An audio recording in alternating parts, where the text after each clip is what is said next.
Hello, everyone. You've probably heard me talk about a debt doom loop before. Sounds ominous, and it kind of is.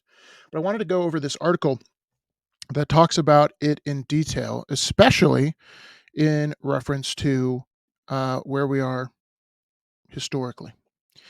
So let's take a look here. Hold on one second. Sorry. Professional, professional over here. All right. So if you guys have not heard of a guy named Lawrence Lepard or Quote the Raven, they're both great. So, Quoth Raven is the one writing this article, but he references Lawrence Lepard, both great macro thinkers. Definitely check them out. And I'll link this in the description if you want to know more. So, the title of the article is The Debt Doom Loop is Fully Engaged. So, what is that? Let's take a look.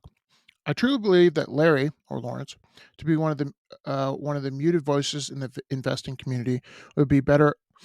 You would be better off considering. He's the type of voice that has little coverage in the mainstream media, which, in my opinion, makes him someone worth listening to twice as closely. I totally agree. So that's Larry right there.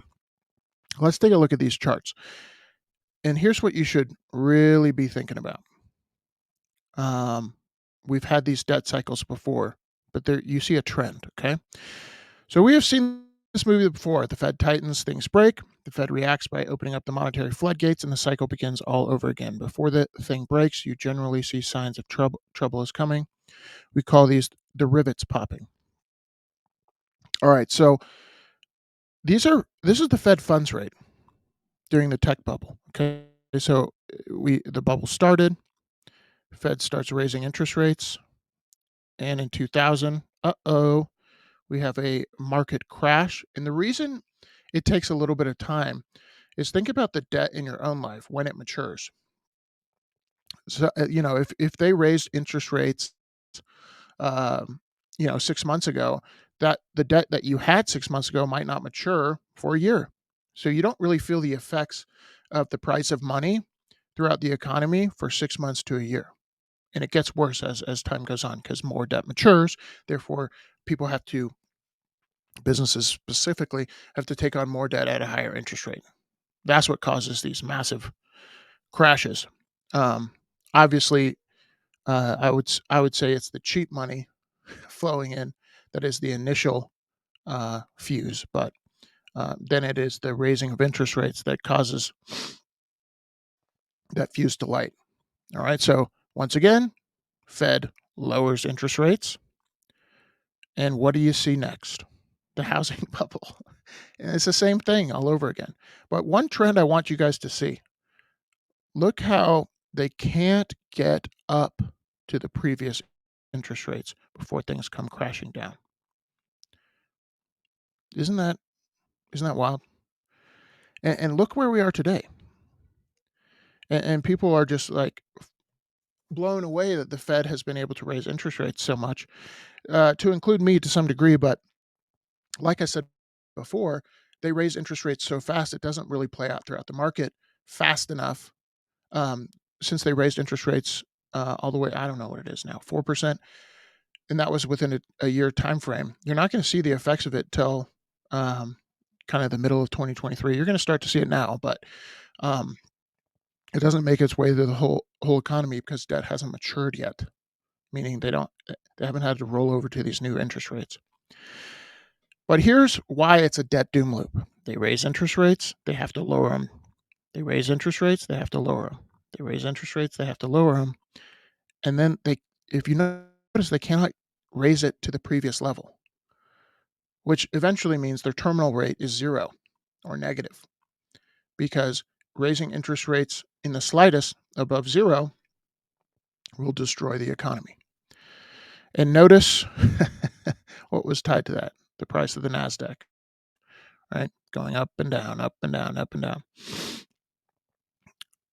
Further reading here. There's always a lag effect between the monetary policy, like I talked about, so raising interest rates, and economic results.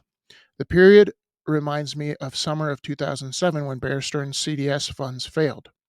So that was when they were raising interest rates here. And it wasn't until around '08 that you started the GFC. GFC was 15 months later in the second half of '08. The economy is slowing rapidly and will also surely enter a recession, given the record inversion in the yield curve. Remember, the 2-year is offering more than the 10-year when it comes to interest rates. With softening demand and increased labor costs, earnings will suffer. The Wall Street analysts who are projecting further earnings growth are on drugs, in my opinion. Um, yeah, I would agree with that. Um, maybe their top line is going up because of inflation, but their actual earnings, not so much.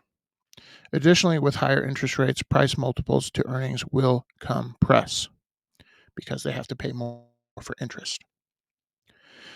As you can see, the Warren Buffett key market indicator in the chart below compared to GDP stocks are still valued at 2000 levels. Recalls from the level of stock market decline of 50% from the dot-com bubble burst.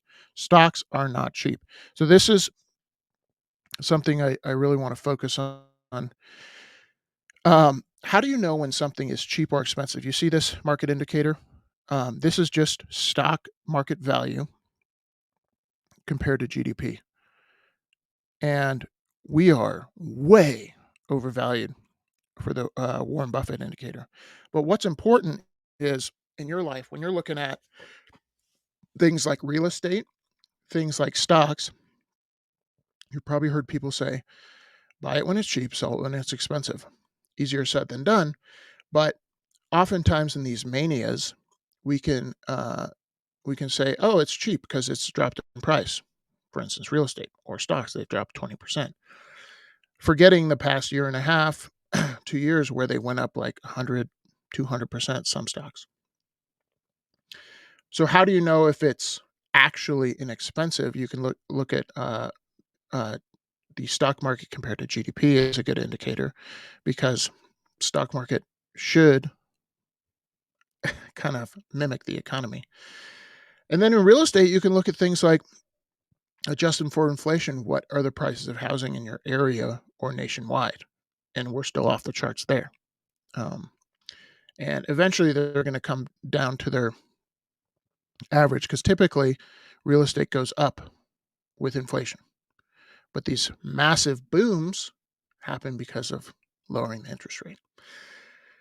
So, my point 2023, these, the raising of the interest rate, the quick raising of the interest rate by the Fed is going to continually play out in the economy. More people are going to be crushed. More businesses that are out on leverage, way out on the risk curve, are going to get crushed. And these zombie corporations are going to get crushed. And that's going to have a domino effect throughout the economy. So if you're a person who wants to take advantage of this, have cash, right? Be looking at indicators like I just showed you for them to be saying, flashing, it's cheap again.